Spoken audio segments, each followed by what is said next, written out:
got some news about Indonesia. Looks like Yes. a battery deal. So Indonesia's in, but India plant is officially out for the time being. I was reading, Yeah. but I feel like, I mean, yeah, they're probably good with ramping Berlin and Austin, and I guess arguably they're ramping Shanghai too.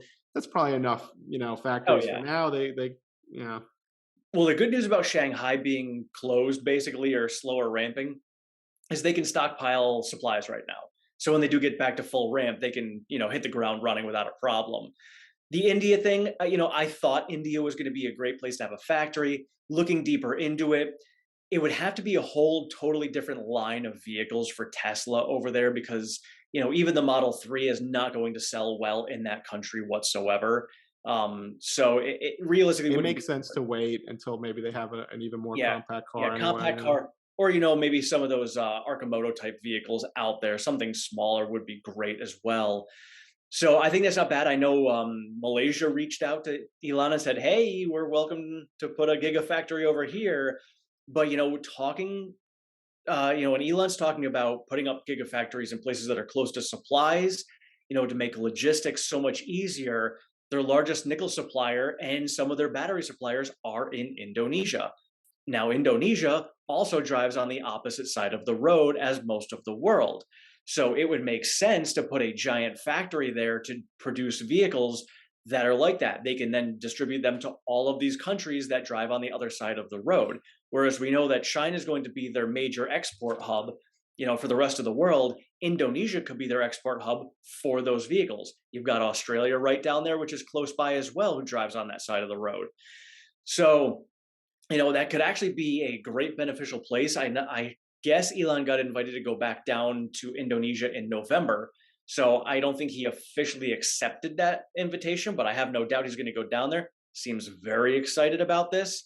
So I think we might get an Indonesia factory announcement by the end of the year. That's a really great point. Like I hadn't thought of it that way, but I could see it. And if that's not already Tesla's plan, I think maybe you should pitch it via Elon.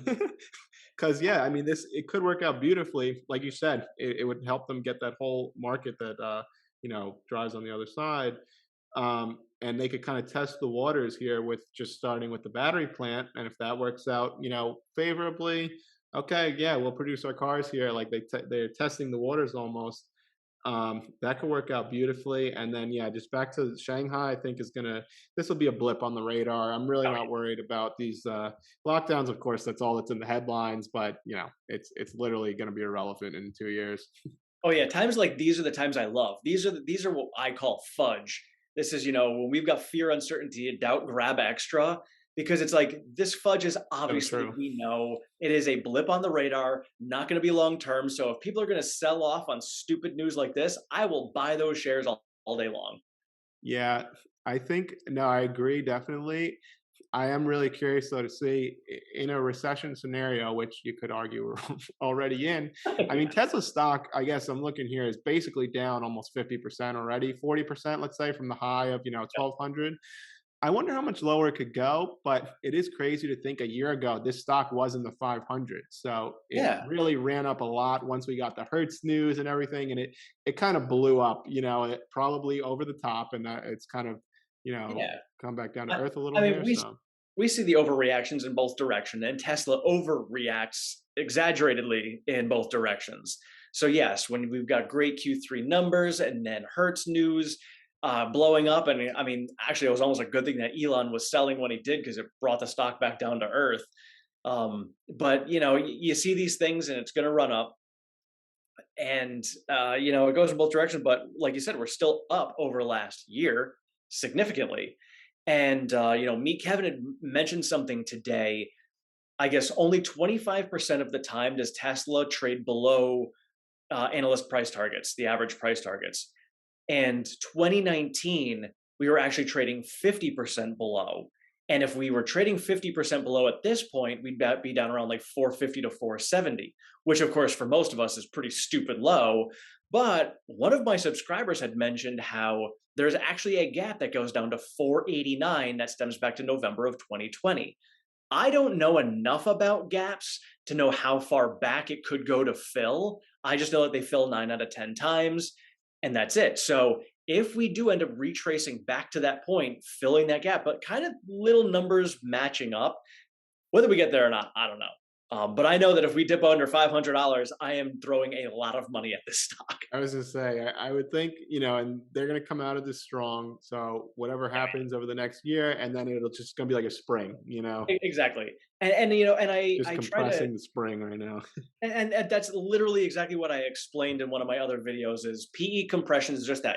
You're compressing this PE down, and the further you compress it down, the harder it's going to spring back up.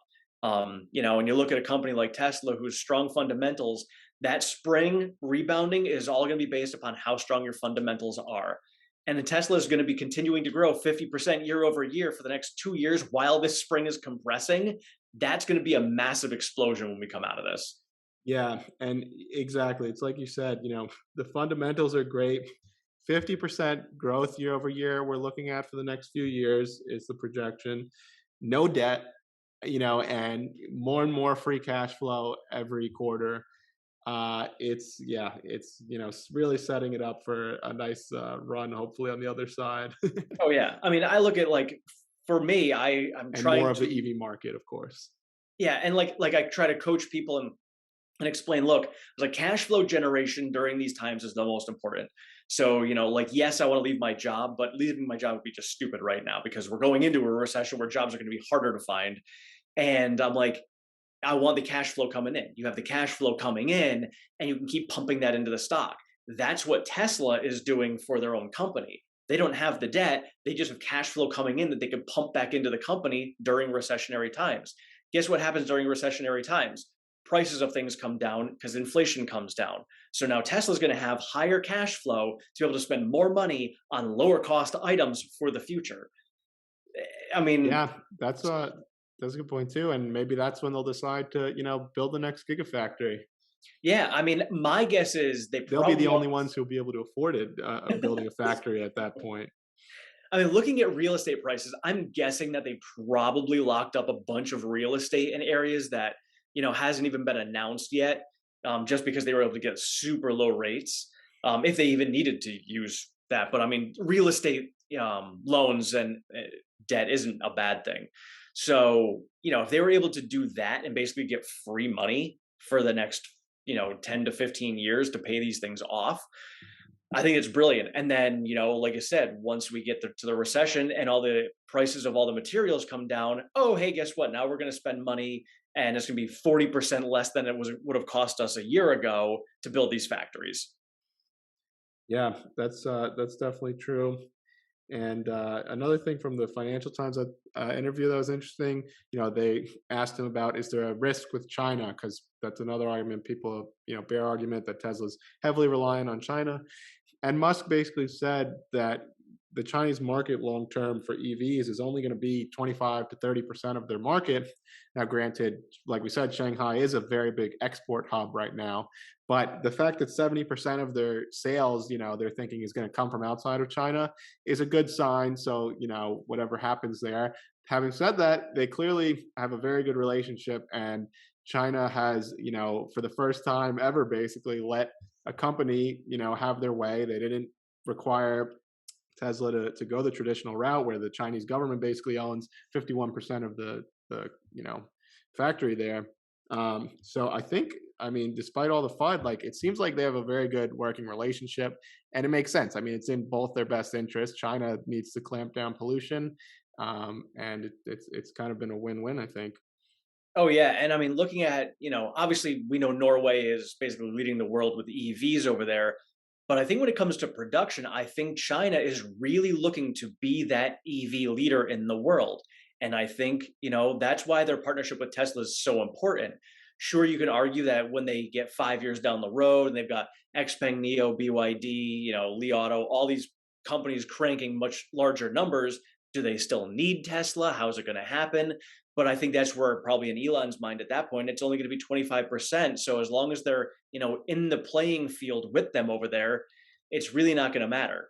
Yeah, no, it can only help them, and it kind of gives all their companies something to strive for. I mean, they're catching up. They're up there. I think, with the technology, and yeah, I'm sure they'll give them a good run for their money. But again, hey, the competition is good. And you said China wants to be the EV capital of the world, but that would mean GM and Ford won't be. I thought they're going to lead the way. I thought they're electrifying Uh, everything.